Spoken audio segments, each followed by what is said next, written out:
Hi friends, Prepared Suburbanite here. Wanted to introduce you to a couple new members of our family.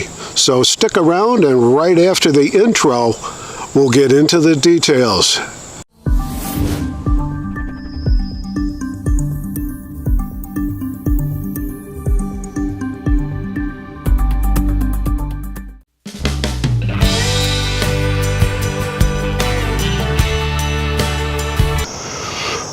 Okay, here's the first addition to the family that I wanted to bring you up to date on.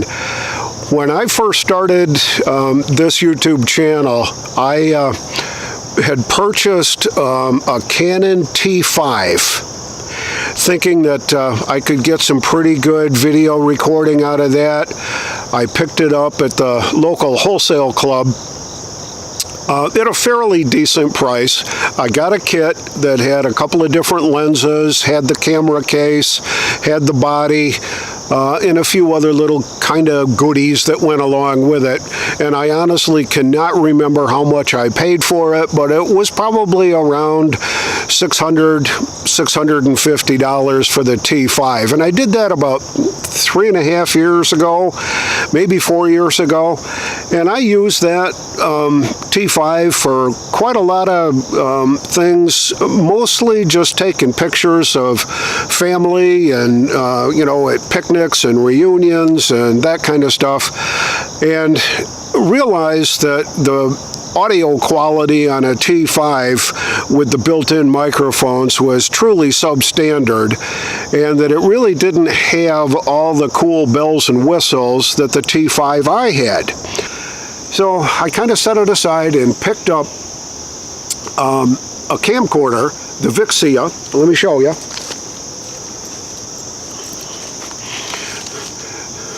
There's the Vixia HFR 600 that I picked up refurbished from the Canon website for a really reasonable price. It's got the microphone jack, it's got everything. It was refurbished, but it came with a year warranty and all that.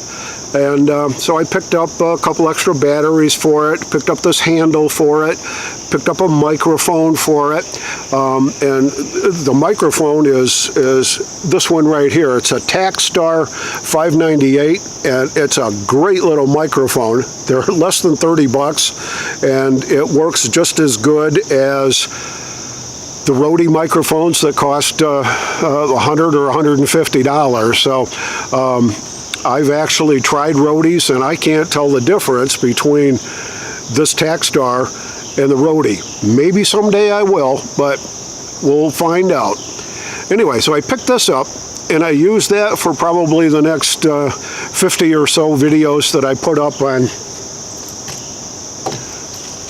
YouTube, and that seemed to work very well. It's got a nice zoom function. It's got good audio quality with the external microphones. I picked up a wired lapel lavalier type microphone, and that works pretty good for just talking like this in a vlog kind of a situation. So that's what I used for quite a long time. Because I bought from Canon, I ended up on their mailing list, and every once in a while I'd get an ad or a flyer or a reminder that would say, hey, come check out our refurbished. Well, I did one day, maybe 4 months ago, and they had the HFR 800 refurbished out there for about $250. And I said, geez, that would be a great thing to pick that up and then keep the old 600 as a backup. So I did. I picked that up, and that seems to work pretty good. That's what I'm recording this on right now, and it seems to be working pretty well for me. Very low cost, I think, for the functionality and the quality of the video and the quality of the audio. I think it works pretty darn well. So about 3 months ago, I happened to be in a shopping center area nearby where I live here in Wake County, North Carolina, and happened to see Peace Camera. Now, Peace Camera used to be, they're a great little mom and pop camera shop. They used to be located in downtown Raleigh on Peace Street, which is where the Peace name came from. And they had, a couple of years ago, moved from the downtown area out to the suburbs, and were in the shopping plaza. They've got a great little store, everything that you could possibly think of. They offer classes. They're a registered Canon dealer. They do Nikons. They do the little mini cameras, the GoPros, that kind of stuff. So, and they've got, you know, all the tripods and all the photography accessories you could possibly think of. And the guys behind the counter are very, very, very knowledgeable. They know cameras, they know photography, and it was a pleasure. Walked in there, started chatting with the guys. They showed me the shop, looking around out back, and what they had here and what they had there, and got to talking with them and said, "Hey, you guys like do deals and trade ups?" And they said, "Yeah." I said, "Well, I got an old T5 that I'd like to trade up to maybe a T5i or a T6i." And they said, "Oh, well, sure, yeah, bring it in. We'll take a look, and you know, maybe we can do some dealing." So about 3 weeks ago, that's what I did. I walked in with the old T5. I cleaned it up a little bit, made sure that the battery was charged, got the charger together, walked in the shop with it, and said, "Here's what I'm looking to do. I want to trade up this T5 to maybe a T5i or a T6i. Well, you know, we're not really stocking the T6i's anymore, and certainly not the T5i's. But, you know, because the latest range is the T7i. And I said, "Well, you know, how much are they going for?" He said, "Well, you know, the whole kit's going to be over $1,000. And I said, "Well, that's out of my budget for right now. What I'd like to be able to do is, if you got, you know, a T6i or a T5i that you've taken in used on trade or whatever, maybe we could work out a deal." And he says, "You know, my God, I took in a T6i just a few days ago. Let me go get it, bring it out here, show it to you. And if you let me take your T5, I'll go check that out, and you take a look at the T6i, and I'll take a look at your T5, and we'll see if we can't come up with a deal." So we both did. I couldn't find a thing wrong with the T6i. Looked at all the functions, everything's there, the battery was in good shape, everything was just fine. It was almost brand new. And he came back and said, "All right, so here's what we're asking for the T6i. Here's what I'll give you for the T5, and the difference was $300. I shook his hand, we made the deal. Half an hour later, I was walking out of the camera shop with a T6i. Now, it's refurbished, it's been cleaned up. They said that they'd warranty it for 30 days, which is not quite as long as you could get a refurbished one from Canon direct, because they'll warranty them for a year on their refurbished cameras. But that's what I got, and this is the baby right here. And I've been playing with it for a couple weeks now. Shot a couple of videos here and there. Been really trying to understand how all the new digital photography really works. The shooting triangle, I guess, of ISO, aperture speed, and shutter speed. Or aperture size and shutter speed, and trying to figure out how all that works together. I've watched hours and hours worth of YouTube videos and read all kinds of articles and books on the internet about how to use this kind of stuff. And generally what I find is they say, okay, well, here's how you do the settings, and you know, if you go to this menu and you click down here and you use that, that'll change your ISO. And that'll change your shutter speed, and that'll change your aperture. You know, well, what I'm really looking for is, how do I make it work for me? what settings do I need to have for particular different kinds of conditions and stuff like that. And it takes time, it takes practice, and it takes a lot of research to be able to refigure out how that shooting triangle works. I think I've got a fairly good basic understanding now of how it works. It's all mathematics, the f-stops and the ISO speeds and their combinations and what you need to do with the aperture. With the aperture openings, there's birds flying around, with the aperture openings to make sure that you can get the shot that you're really looking for, and they're all going to be different.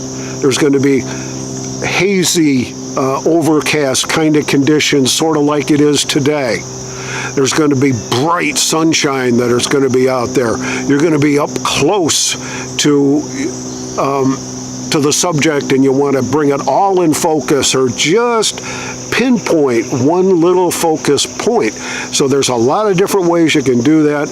It's been a blast trying to figure it all out. I think I've gained a little bit of experience with it and wanted to show you my new investment here. Now, I said at the beginning that there was a couple of new additions to the family.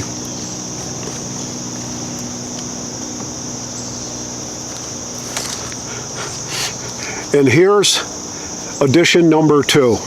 This is a GoPro 3. I think it's a 3S or something like that. Anyway, I haven't mastered this thing yet. Played with it quite a bit. This came, this belonged to my son, and after he passed away, I ended up with a big box of his stuff that had some of his clothes and some of this and some of that, and this GoPro was in there. Battery was dead. It hadn't been used for quite a long time. There was a card in there, and once I got the battery recharged and pulled the card and downloaded the card, I could see what he had done, and he hadn't touched it for probably two and a half years. But there it is, still working with it. He had apparently bought one of those accessory kits for the GoPro, and so it's got everything that you can, it's got the little handle here, it's got this kind of a mount, that kind of a mount, it's got a clip mount, the body things, the thing that you put on your head and you can wear it like that, all the action stuff. I've played with it a little bit, still haven't mastered it, but it's going to be fun learning how to make this thing do some cool stuff. While this doesn't have anything to do with being prepared, it sure is fun. All right, the other thing that I wanted to show you was the Amazon Basics DSLR backpack. This thing is actually pretty cool because it'll hold quite a lot of equipment. I keep the DSLR, the Canon T6i, right in here. I've got extra batteries down here. I can put the video camera right here. The Vixia HFR 800 fits right in here.